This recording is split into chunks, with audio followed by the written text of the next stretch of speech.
അല്ലാഹു രണ്ട് കാല് തന്നിട്ട് ഒരെണ്ണമല്ലേ തിരിച്ചെടുത്തുള്ളൂ, ഒരെണ്ണമല്ലേ തിരിച്ചെടുത്തുള്ളൂ. അൽഹംദുലില്ലാഹ്, അല്ലാഹു എനിക്കൊരുപാട് 7ഓളം മക്കളുണ്ടായെന്ന ചരിത്രം പറയുന്നു. ഒരെണ്ണത്തെയല്ലേ തിരിച്ചെടുത്തുള്ളൂ, ബാക്കി 6 അല്ലാഹു ജീവനോടെ തന്നല്ലോ. അൽഹംദുലില്ലാഹ്. ഇതാണ് സഹോദര, അൽഹംദുലില്ലാഹ്. ജീവിതത്തിൽ എന്തു വന്നാലും അതൊരു വലിയ നല്ല സ്വഭാവമാണ്. മഹാനായ നൂഹ് നബി അലൈഹിസ്സലാമിന്റെ സ്വഭാവമാണ്. അല്ലാഹുവേ എന്ത് ചെയ്താലും അവിടെന്ന് പറയും അൽഹംദുലില്ലാഹ്.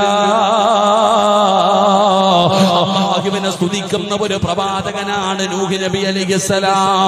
അതുകൊണ്ടാണ് നൂഹ് നബിയെ കുറിച്ച് പറഞ്ഞപ്പോ, അല്ലാഹു നൂഹ് നബിയുടെ ചരിത്രം പറഞ്ഞപ്പോ അല്ലാഹു നൂഹ് നബിയെ കുറിച്ച് പറയുകയാ, ഇന്നഹു കാന അബ്ദൻ ശകൂറാ. നൂഹ് നബി അല്ലാഹുവിന് നന്ദി ചെയ്തിരുന്ന ഒരടിമയാണ്, അല്ലാഹുവിന് ശുക്ർ ചെയ്തിരുന്ന ഒരടിമയാണ്. പടച്ചവനെ രണ്ടാമതൊരു പ്രവാചകന്റെ ചരിത്രം കാണാം. മഹാനായ ഖലീലുല്ലാഹി ഇബ്രാഹിം നബി അലൈഹിസ്സലാം അല്ലാഹുവിന്റെ ഖലീലാണ്. ആ ഇബ്രാഹിം നബിയെ കുറിച്ച് അല്ലാഹു പറയുമ്പോഴും അല്ലാഹു തന്നെ പറയുന്നു, അല്ലാഹുവേ ഇബ്രാഹിം നബി നന്ദിയുള്ള ഒരടിമയാണെന്ന്. എന്തേ ഇബ്രാഹിം നബിയുടെ പ്രത്യേകത എന്തെന്നറിയോ? ഇബ്രാഹിം നബിയുടെ ചരിത്രം എടുത്ത് വായിച്ചു നോക്ക്.